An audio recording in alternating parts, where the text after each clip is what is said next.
SG Consultancy Services. Study MBBS in Russia, Philippines, Uzbekistan.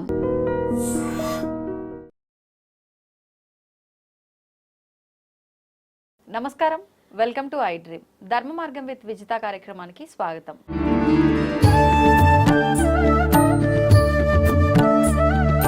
ప్రస్తుతం మనతో పాటు ఉన్నారు ప్రముఖ ఆధ్యాత్మికవేత్త మాడుగుల శివప్రసాద్ గారు. ఇప్పుడు వారితో మాట్లాడి మరిన్ని విషయాలు తెలుసుకుందాం. నమస్కారం గురుగారు. ఆశీర్వచనం తల్లి. గురుగారు, లలితా సహస్రనామ పారాయణం ఈ మధ్య కాలంలో ఎక్కువగా చేస్తున్నారు. ఆడవాళ్ళు అయితే ఒక నలుగురు ఒక దగ్గర చేరారు అని అంటే ఖచ్చితంగా లలితా పారాయణం చేద్దామా అని ఈ టైప్లో మాట్లాడుకొని పారాయణ పైన ఎక్కువ ఫోకస్ పెట్టడం అయితే జరుగుతుంది. అంటే ఏం చేసినా మాకేదో మంచి జరుగుతుంది అని చెప్పే చిన్న స్వార్థం కూడా ఉంటుంది అనుకోండి. అసలు ఏంటి, ఎటువంటి ఫలితం కలుగుతుంది లలిత చేయటం వల్ల? శ్రీ మహాగణాధిపతయే నమః. ఐం మహాసరస్వత్యే నమః. శ్రీ లలితాంబికాదేవ్యే నమః. అమ్మ, లలితా సహస్రనామ పారాయణం అని పలకటమే మహా ఉన్నతమైనటువంటిది, మహా తేజోవంతమైనటువంటిది, మహా జ్ఞానవంతమైనటువంటిది, ఆరోగ్యవంతమైనటువంటిది. ఇలా చెప్పుకుంటూ పోతే ఎన్నైనా చెప్పొచ్చు. లలితా సహస్రనామ పారాయణం అని అంటాం. పారాయణం అనేటువంటిది దాని అర్థం ఏమిటి అంటే, ఒక వారము మొదలుపెట్టి కనీసము అదే మళ్ళీ వారము వరకు చేయటం అనేటువంటి విధానము కానీ, లేదా ఇన్ని మంగళవారాలు ఇన్ని శుక్రవారాలు అనుకొని చేయటం అనేటువంటిది కానీ ఒక పద్ధతి, ఒక నియమము అనేటువంటిది ఉన్నది. అసలు లలితా సహస్రనామ పారాయణము చేస్తే జరగనిది ఏమిటి? నిజానికి జరగనిది ఏదన్నా ఉందా? ఏమీ లేదు. చిన్న పిల్లవాడు, పుట్టిన పిల్లవాడికి ఆరోగ్య పరిస్థితి దగ్గర నుండి ఒక సంతానము కావాలన్నా, ఒక వివాహము కావాలన్నా, రాజకీయ నాయకులు అందలం ఎక్కాలి అనుకున్నా, ఉద్యోగము రావాలన్నా, ఏది కావాలన్నా, ఐశ్వర్యము కావాలన్నా, ప్రతి దానికి జగజ్జనని లోకమాతయే కదా సృష్టికి మూలము. అటువంటి మూలదేవత అయినటువంటిదే లలితా అమ్మవారి యొక్క ఇది విధానం. అసలు లలితా సహస్రనామ పారాయణం అనేటువంటిది అందరూ ఏం చేస్తున్నారంటే, పారాయణం చేస్తున్నాము అని చెప్పి అంటూ శ్రీచక్రాలు ముందు పెట్టుకొని సామూహికంగా దేవాలయాల్లో కూర్చొని మామూలుగా లలితా సహస్రనామ పారాయణం మొదలుపెట్టి కుంకుమ వేస్తూ వస్తారు. ఆ కుంకుమ పెట్టుకోవడం వరకు చేస్తున్నారు. అసలు విధానం అది కాదు. లలితా సహస్రనామ పారాయణం అనేటువంటిది లలితాంబికా పీఠం యొక్క అధ్యక్షుడిగా నేను, పంచముఖ ఆంజనేయ స్వామి ఉపాసకుడిగా, అమ్మవారి ఉపాసకుడిగా నేను చెప్తున్నా. అసలు లలితా సహస్రనామ పారాయణము అనేక రకాలుగా చేయాల్సినటువంటి విధానం ఉన్నది. ఒక్కొక్క ఇష్టికి ఒక్కొక్క రకమైనటువంటివి వాడే విధానము, అక్కడ ఇచ్చేసేటువంటి విధానము ఉన్నది. మనం ఏం చేస్తున్నాము, ఒక గుడికి వెళ్ళాము అంటే ఒక పంచా కండువా వేసుకొని వెళుతున్నాం మీద. ఒక పెళ్ళికో ఇంకో చోటుకో వెళుతున్నాము అంటే ఒక వెరైటీ డ్రెస్ కావాలి, ఎప్పుడు వేసుకోండి అనుకొని వెళుతున్నాము. ఆఫీస్కు వెళుతున్నాము అంటే ఇన్షర్ట్ వేసుకొని, ఏదో మనం బెల్ట్ పెట్టుకొని, టై కట్టుకొని ఒక పద్ధతిగా వెళ్తున్నాం. వెళ్ళేదాన్ని బట్టి కదా ఒక విధానం మారుతున్నది మనిషి యొక్క విధానం. మన ఇష్టిని బట్టి కోరికలు, మన కోరికలను బట్టి చేసేటువంటి విధానము, క్రియలు, ప్రక్రియలు అని కొన్ని ఉంటాయి. మనము ఆచరించేటువంటి విధానాల్లో దేనికి ఏది, ఏ ఇష్టికి ఏ మాల తిప్పాలి, ఏ కోరికకు మరి ఇన్ని మాలలు ఎందుకు ఉన్నట్టు, గంధపు మాల, మరి తులసి మాల, రుద్రాక్షమాల, పగడపు మాల, ముత్యపు మాల, ఇవన్నీ ఎందుకు ఉన్నట్టు అంటే మన ఇష్టి ఏమిటి, దేని మీద మనం ఏ కోరికతో చేస్తున్నాము అనేటువంటిది ప్రామాణికం. ఏ కోరికలు లేకుండా నిస్వార్థముగా చేస్తున్నాను, నా కర్తవ్య దీక్ష నేను చేస్తున్నాను అనడానికి ఒక విధానం, ఒక చిన్న మాట. ఇప్పుడు మనము లలితా సహస్రనామ పారాయణము చేసేటువంటి విధానాల్లో ఒక రాగి ప్లేటు తీసుకొని దానికన్నా ముందు భూమి మీద మండలం అనేటువంటిది ఉంటుంది. ఏది గంధంతో కానీ పసుపుతో కానీ మండలం చేసుకోవడం, చతురస్రం 4 వైపు చేసి దాని మీద ఈ రాగి ప్లేట్ అది పెట్టి దాంట్లో లోపల శ్రీచక్రము పెట్టుకోవటం ఒక విధానం. అలా పెట్టుకొని మామూలుగా జాజి పువ్వులతో కానీ మల్లె పువ్వులతో కానీ రెండిట్లో ఏదో ఒకటి చేస్తే మనకు మహాలక్ష్మీదేవి అనుగ్రహం అనేటువంటిది ఉన్నది వీటిల్లో చేస్తే. ఇంకొక విధానం ఇలాగే పెట్టి ఆ రాగి ప్లేట్ కాకుండా మామూలుగా రావి ఆకులు వస్తాయి, రావి ఆకులు ఉంటాయి కదా, రావి ఆకు పెట్టి రావి ఆకు మీద గనక మనం ఇది పెట్టి ఏది మనం మండలం చేసిన తర్వాత శ్రీచక్రము పెట్టి, ఒకవేళ శ్రీచక్రము లేదు మా దగ్గర అంటే శ్రీచక్రముది ఒకటి ఫోటో వస్తుంది మామూలుగా, పేపర్ చిన్నవి దొరుకుతాయి, శ్రీచక్రము పటం వస్తుంది కదా శ్రీచక్రము, అట్లాంటిది పేపర్లు అవి కూడా పెట్టుకోవచ్చును.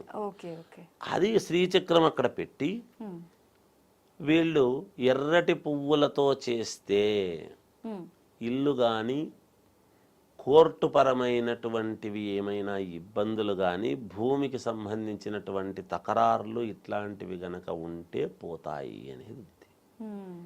చక్కగా సెల్ ఫోన్లో వస్తాయి. పనికిరానివన్నీ సెల్ ఫోన్లో చూసే బదులు, సినిమా పాటలు పెట్టుకునే బదులు ఎంఎస్ సుబ్బలక్ష్మి గారిది లలితా సహస్రనామ పారాయణము అత్యద్భుతముగా ఆమె మహాతల్లి పాడారు. ఇంకా ఎవరు పాడినమైనా ఉంటాయి. పెట్టుకొని ఒక్కొక్క పువ్వు ఆద్యంత పర్యంతము సంతోషముగా మనకు అది కావాలా అనేటువంటి నియమముగా ఇది 6 వారాల పాటు చెయ్యాలి. భూమికి సంబంధించింది కానీ కళ్యాణానికి సంబంధించినటువంటి దానికి కానీ ఇది పనికి వస్తుంది. ఇప్పుడు ఈ చేసేది కూడా సమయం వారం మంగళవారము శుక్రవారము. మంగళవారము చేస్తే ఇప్పుడు నేను చెప్తున్న మాట కోర్టు పరమైనటువంటి ఇబ్బందులు కళ్యాణానికి అనుకూలం. 6 వారాలు చెయ్యాలి.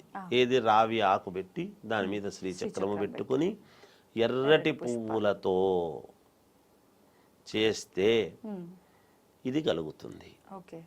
ఇక మామూలుగా రాగి ప్లేట్ పెట్టి చేస్తే నేను చెప్పాను మనకు లక్ష్మీదేవి యొక్క అనుగ్రహం కావాలి అనేటువంటిది కాదు, సకల ఐశ్వర్యము, ఇంట్లో శాంతి, ఆరోగ్యము, ఐశ్వర్యము, కుటుంబమంతా శ్రేయస్సుతో ఉండాలి అని చేసుకునేటువంటి వాళ్ళు ఇలాగే పెట్టి మామూలుగా ఒక రాగి ప్లేటే పెట్టుకునేసి దీన్ని ముందు పాలతో శుభ్రము చేసి శ్రీచక్రాన్ని, తర్వాత పసుపు నీళ్లతో శుభ్రము చేసి, తర్వాత మంచినీళ్లతో శుభ్రము చేసి అది రాగి ప్లేట్లో పెట్టుకునేసి బిల్వముతో చేశారనుకోండి, 16 వారాల పాటు శుక్రవారాలు బిల్వంతో చేస్తే సకల ఐశ్వర్యము కలుగుతుంది. జరగనిదంటూ ఏది లేదు. ఇవి మనము పాటించే విధానాలు కొన్ని ఉంటాయమ్మా. సామూహికంగా పోయి లలితా సహస్రనామ పారాయణము అందరూ చదవటము ఆడవాళ్ళు అనేటువంటిది అది గొప్ప విషయం, దాన్ని ఏం తప్పుపట్టాల్సిందేం లేదు. కానీ ఒక స్థానము అనేటువంటి చోట ఎప్పుడైతే ఒక శుభ్రముగా ఒక మండలము అనేటువంటిది చేసుకుని, ఇంకా చాలా రకాలు ఉన్నాయి దేనికి ఏమిటి ఏం సంగతి అనేది. ఇక్కడ మనం చెప్తుండేది అసలు పాటించాల్సినటువంటి పద్ధతుల్లో ఏమిటి అనేది ముందు తెలుసుకోవాలి. ఊరికి అక్కడ పెట్టేసి కుంకుమేస్తూ కుంకుమ పెట్టుకుంటున్నాం చేస్తున్నాము అంటే మంచిదే. గౌరీదేవి యొక్క ఇది నిత్య సుమంగళిగా సంతోషముగా ఉండవచ్చును. భర్త యొక్క ఆరోగ్యం బాగుంటుంది, కుంకుమార్చన చేస్తే బాగుంటుంది, చేసుకోవచ్చు. కానీ మరి అలా చేసినా కష్టాలు తీరుతున్నాయా? పారాయణం చేస్తుంటే అవుతుందా?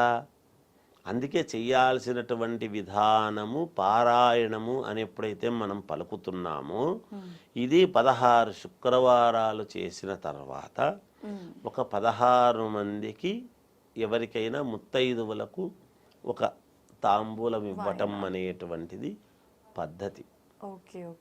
మామూలు ఇప్పుడు 16 వారాలు అంటే సుమారు 4 నెలలు. అవును. 3 నుంచి 4 ఆడవాళ్లకు మధ్యలో ఇబ్బందులు వస్తాయి.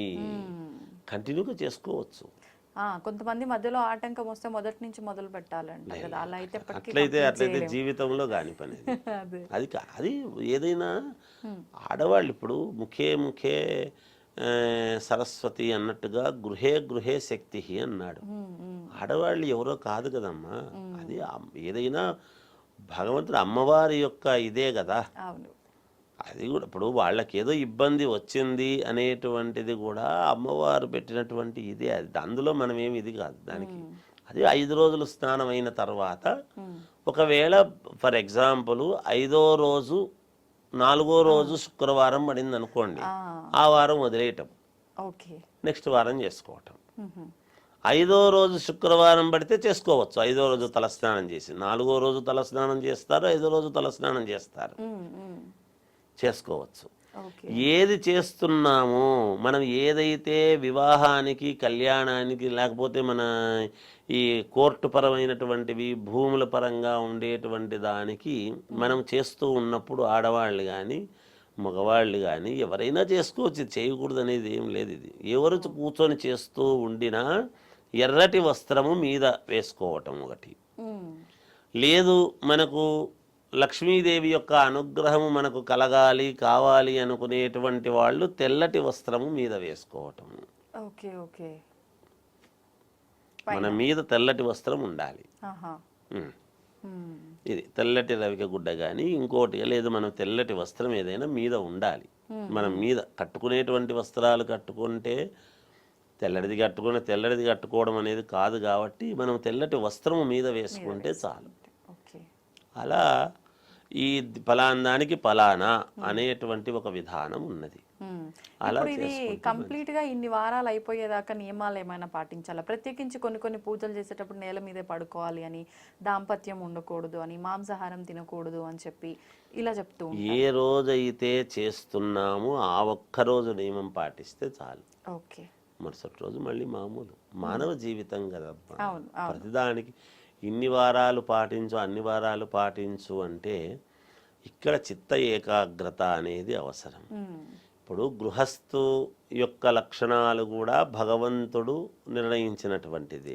ఎందుకు ఇంతమంది సంతానం కంటున్నారు అంటే ఏ పుట్టలో ఏ పాము ఉందో తెలియదు అని ఒక నానుడి వాడుతూ ఉంటారు. అందుకని ఎవరి దంపతులకు ఎటువంటి దేశానికి ఉపయోగపడేటువంటి మహనీయుడు పుడతాడో తెలియదు కనేంత వరకు. అంతే కదమ్మా. సమాజంలో ఈనాడు ఎంతో మంది ఉన్నతమైనటువంటి వ్యక్తులు పుడుతున్నారు అంటే దాంపత్య జీవితం వల్లనే కదా పుడుతున్నారు. కనుక ఆశ్రమ ధర్మాలు అనేటువంటివి ఉన్నాయి కాబట్టి గృహస్థాశ్రమం అనేటువంటిది కూడా చాలా మహోన్నతమైనటువంటిది. అలా కాదు అనుకున్నాడు ఆదిశంకరాచార్యుల వారు వచ్చుండేవారా, ఈనాడు శృంగేరి పీఠాధిపతి వారు వచ్చుండేవారా, లేకపోతే తర్వాత మళ్ళీ మొన్న చిన్నస్వాములు ఆయనైనా మరి ఆ దంపతులు పుణ్యాత్ములు స్వామీజీ అయినాడు అంటే వాళ్ళ తల్లిదండ్రులు ఎంత పుణ్యం చేసిన వాళ్ళై ఉండాలి. భగవంతుడైనా కూడా ఒక సృష్టికర్త, ఒక బ్రహ్మ, అతనిని సృష్టించినది ఒక అమ్మ అన్నారు కదా. అమ్మ లేనిది ఎట్లొస్తారు? అమ్మ ఒకతే లేదు కదా, అయ్య కూడా ఉండాలి కదా.